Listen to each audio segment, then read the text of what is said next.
kata kan, Bagan dan Api gitu. Jadi Bagan ini adalah tempat untuk penampungan ikan di laut seperti rumah-rumah gitu. Kemudian api-api ini artinya kunang-kunang atau cahaya di malam hari. Jadi Bagan api-api itu lebih didefinisikan sebuah tempat ikan yang bercahaya di malam hari gitu. Karena Bagan api-api ini selain penghasil ikan, mereka juga pengepul ikan. Jadi toke-toke besar itu tempat jual ikan itu di Bagan api-api. Maka dihitung semuanya ikan itu berasal dari Bagan api-api. Oleh sebab itu maka jika dijumlahkan semuanya ikan dari Bagan, baik ikan dari Pulau Halang, ikan dari Penipahan dan dari provinsi tetangga, maka Bagan api-api bisa mencapai nomor 1 di dunia 1936 menurut berita dari State Belanda gitu kan. Jadi Bagan api-api merupakan, dia mengatakan tambang emas di Pulau Sumatera. Perkenalkan, nama Rahmat. Pertama kita lihat cuaca dulu. Kalau cuaca bagus kita ke laut. Kalau tak bagus kita tak ke laut dah. Tergantung airnya lah. Yang besar kecil nih. Kadang kalau gini kan kita pergi kan, kecil kan. Kadang ada. Kadang air besar tak ada. Oh, berarti tergantung ikannya juga ya? Ikannya. Musim. Kalau kami kan nelayan kan, langsung timbang berarti orang gudang yang olah. Berarti penyortiran itu bukan dari nelayan, tapi orang gudang. Orang gudang.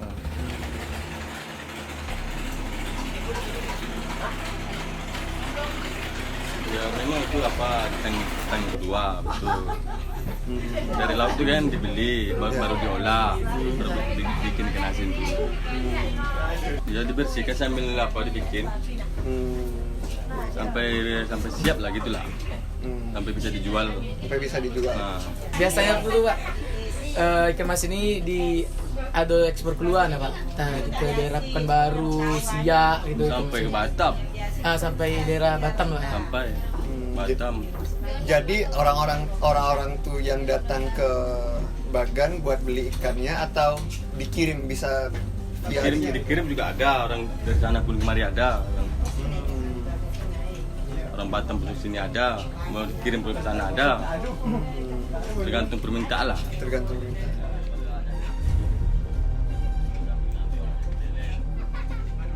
Assalamualaikum warahmatullahi wabarakatuh, Bu. Waalaikumsalam. Sebelumnya Bu, sebelum awak buka combo awak kau citonya kau, langkah baiknya perkenalan nama lah dulu Bu. Nama ibu siapa Bu? Nama ibu Niar. Jadi kayak kau Bu Niar. Bagaimana cara pengolahan ikan masin nih Bu Niar? Dari tahap pertama tuh kayak dah datang nelayan tuh udah ngantar ikan nih kan ke sini. Jadi Ibu kan cara pengolahannya nih Bu. Jadi dari cara pertama tuh Bu, kayak mana tuh Bu? Yang bolah tuh Bu. Cara pengolahan. Iya.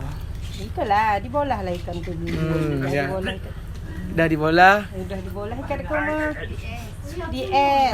Di es. Kan mau isu pagi bau dijemur nah. Dijemur Bu. Nah, dia tuh udah kering mau jual lah. Itu aja Bu. Nah, itu aja nyo. Jemur itu di mana? Di Pulau Jomo. Enggak dong. Itulah. Berarti lapangan Jomonya Bu ya.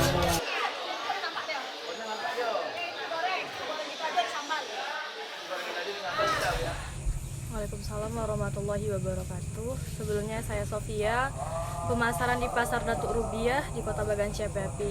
Awal mula penjualan itu yang pertama itu pensortiran antara barang bagus dan tidak bagus.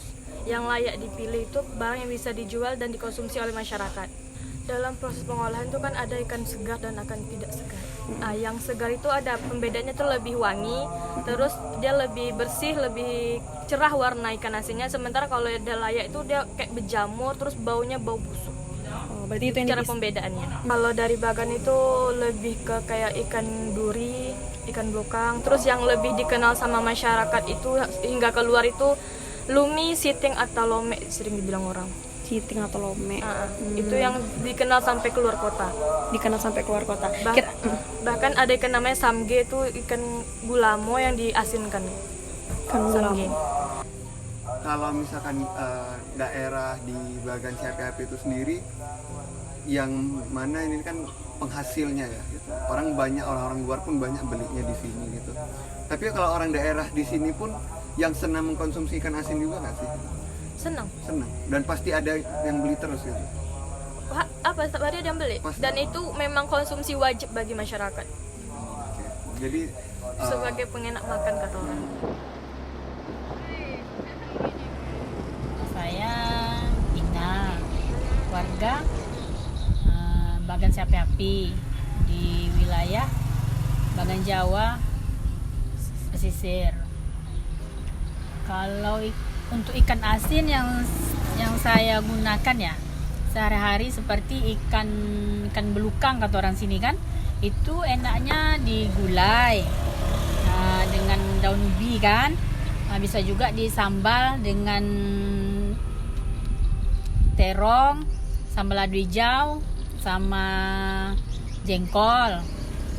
Terus bisa juga sambal lado hijau, sambal goreng cabai merah. Itu aja.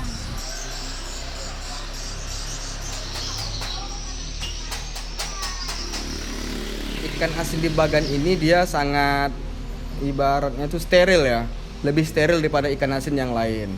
Karena mereka baru datang dari laut, mereka langsung asinkan. Jadi mereka jemur dulu, baru mereka kasih garam. Garam pun tak begitu banyak, jadi tidak terlalu asin sehingga diminati oleh masyarakat. Kalau di kota-kota lain mungkin ikan asinnya kebanyakan dari yang ikan-ikan bekas di pasar.